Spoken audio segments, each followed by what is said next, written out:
নমস্কার, আমি শ্রী সুব্রত ভারতী। তো আমরা অনেকেই কম বেশি রুদ্রাক্ষ ইউজ করি বিভিন্ন পারপাসে, গ্রহদোষ কাটানোর জন্য, কিংবা নিজের হেলথ ঠিক রাখার জন্য, কিংবা বাধা বিপত্তি দুর্যোগ কাটানোর জন্য। কিন্তু আমাদের মনে সবচেয়ে আগে যে প্রশ্নটা আসে, আমরা যে রুদ্রাক্ষটা ইউজ করছি সেটা কি অরিজিনাল না ডুপ্লিকেট।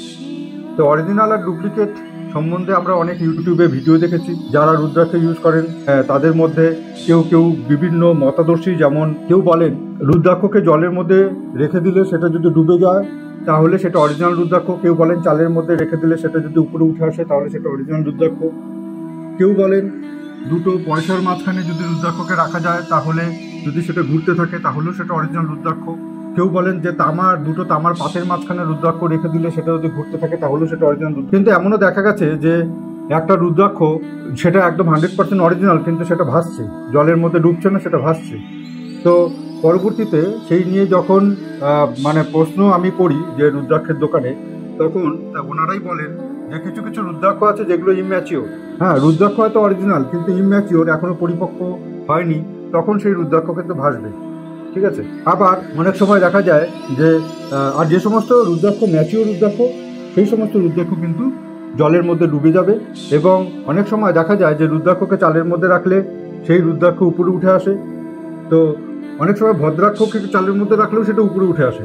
তো সুতরাং এই যে প্রসেসগুলি কিন্তু 100% অথেন্টিক বা ট্রু প্রসেস না রুদ্রাক্ষ চেনার। এবং কোনো সময় দেখা যায় যে তামার পাত বা পয়সার মাঝখানে রুদ্রাক্ষ রাখলেও সেই রুদ্রাক্ষ কিন্তু ঘুরছে না, ঘুরপাক খাচ্ছে না। আমরা ইউটিউবেতে কিন্তু ঘুরপাক খাচ্ছে, সেটা কিন্তু ঘুরপাক খায় না। তাই বলে কি সেই রুদ্রাক্ষ অরিজিনাল না? কিন্তু এই যে দ্বন্দ্বগুলি দূর করার জন্য আমি অনেক প্রশ্ন করেছি যে সমস্ত দোকানে রুদ্রাক্ষ বিক্রি হয়। তো তারাও ভীষণভাবে কনফিউজ যে কীভাবে মানুষকে বিশ্বাস যোগাবে যে রুদ্রাক্ষটা অরিজিনাল আর ডুপ্লিকেট। এইবার রুদ্রাক্ষ চেনার আসল উপায় হলো নিজের চোখ। ঠিক আছে। তো একটা গাছের ফল, সেই ফলটা যখন একটা ন্যাচারাল ভাবে দেখতে হয়, যখন দুটো রুদ্রাক্ষকে একসাথে ঘষলে যখন তার মধ্যে একটা অরিজিনাল সাউন্ড তৈরি হয়, যে তাতে ফিলিংস আসে যে না রুদ্রাক্ষটা সঠিক, তখনই কিন্তু বুঝতে হবে যে রুদ্রাক্ষটা সঠিক, এটা প্লাস্টিক না। ঠিক আছে। তো অনেকে দেখা যায় যে রুদ্রাক্ষের টেক্সচার কিংবা তার এই যে প্রতিটা খাজ ভোতা না, এই প্রতিটা কাজ চোখা, তখন বুঝতে হবে যে রুদ্রাক্ষটা অরিজিনাল, ভোতা না। তো আর একটা প্লাস্টিকের একটা জিনিসকে যদি ঘষা হয় তখন প্লাস্টিকের জিনিসটার মধ্যে প্লাস্টিকের মতোই সাউন্ড বের হবে, কিন্তু রুদ্রাক্ষ একটা ফল, গাছের ফল, তখন দুটো রুদ্রাক্ষ একসাথে ঘষলে তখন যে সাউন্ডটা বের হবে সেটা কিন্তু ফিল করার ব্যাপার আছে। তো সুতরাং রুদ্রাক্ষকে দেখে বুঝে চিনতে হয়।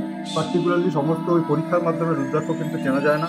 তো আর একটা যেটা কোশ্চেন চলে আসে সেটা হচ্ছে রুদ্রাক্ষ আর ভদ্রাক্ষের মধ্যে তফাৎটা কোথায়? তো রুদ্রাক্ষ আর ভদ্রাক্ষের মধ্যে যেটা তফাৎ, যেটা হচ্ছে নেপাল থেকে বড় দানার রুদ্রাক্ষ, যে বড় দানার যে ফলের বীজটা আসে সেটাকে বলা হয় রুদ্রাক্ষ। কিন্তু বাইরের থেকে যেমন ইন্দোনেশিয়া থেকে কিংবা দেরাদুন থেকে অনেক সময় ছোট ছোট বীজের যে ফলটা আসে সেটাকে বলা হয় ভদ্রাক্ষ। কিন্তু ওগুলো কিন্তু সবই রুদ্রাক্ষ। হ্যাঁ, আমরা বহু রুদ্রাক্ষ দেখেছি, আমি রুদ্রাক্ষ নিজে বিক্রি করি। তো সবই নেপাল বিডের রুদ্রাক্ষ। ঠিক আছে, নেপাল থেকে আসা রুদ্রাক্ষ, কারণ আমাদের কাছে দেরাদুন থেকে রুদ্রাক্ষ নেওয়ার কোনো প্রয়োজন হয় না। আমাদের পাশেই নেপাল রয়েছে, সেখান থেকে আমরা রুদ্রাক্ষ পাই। আমার কাছে যে সমস্ত রুদ্রাক্ষগুলি আছে আপনাদেরকে নেক্সট আরেকটা ভিডিওতে আমি অবশ্যই দেখাবো, তা আপনারা দেখবেন। তো যেটাকে একটা অরিজিনাল ফিলিং কিন্তু আপনারা বুঝতে পারবেন যে রুদ্রাক্ষের মধ্যে, যে হ্যাঁ এটা রুদ্রাক্ষই বলে মনে হচ্ছে, তখনই আপনার মানসিক শান্তির যে ব্যাপারটা সেটা কিন্তু আসবে। নমস্কার।